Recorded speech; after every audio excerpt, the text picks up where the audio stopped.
Assalamualaikum warahmatullahi wabarakatuh. Perkenalkan, nama saya Rizna Pamungkas dari kelas 12 IPA 3. Di sini saya akan menyampaikan mengenai materi hubungan antara glasnost dan perestroika dengan perang dingin. Sebelumnya kita harus tahu dulu apa itu glasnost dan perestroika. Pertama, glasnost adalah kebijakan keterbukaan pada semua bidang di institusi pemerintahan Uni Soviet, termasuk kebebasan informasi. Kebijakan glasnost dilaksanakan sejak Mikhail Gorbachev masih menjabat sebagai Sekretaris Jenderal Partai Komunis Uni Soviet. Kebijakan ini dicetuskan oleh Gorbachev sebagai tanggapan atas kemerosotan ekonomi dan politik yang terjadi di Uni Soviet saat itu. Glasnost dibuat untuk mengurangi korupsi yang dilakukan oleh para pejabat yang mengelola pemerintahan Uni Soviet. Glasnost bertujuan untuk memerangi berbagai bentuk penyalahgunaan kekuasaan oleh para pemegang kekuasaan di Partai Komunis maupun pemerintahan.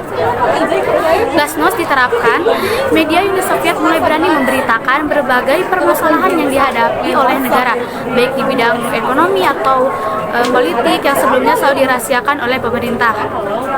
Kedua, perestroika. Perestroika bertujuan untuk mereformasi birokrasi dan ekonomi Uni Soviet yang sedang mengalami kemerosotan. Lewat kebijakan ini, pemerintahan Uni Soviet berusaha untuk meningkatkan ekonomi daerah. Perestroika dianggap sebagai awal mula gerakan demokrasi menuju reformasi di Uni Soviet. Perestroika juga bertujuan untuk memisahkan ideologi komunisme untuk pertama kalinya dan menuju realistis keterbukaan. Namun pada akhirnya kebijakan perestroika justru menuai perdebatan politik dan membuka jalan ekonomi kapitalisme baru. Kebijakan glasnost dan perestroika yang diterapkan Mikhail Gorbachev justru membawa Uni Soviet ke dalam keruntuhan karena menimbulkan oposisi dan munculnya sistem kapitalisme baru. 3. Hubungan antara glasnost dan perestroika dengan perang dingin.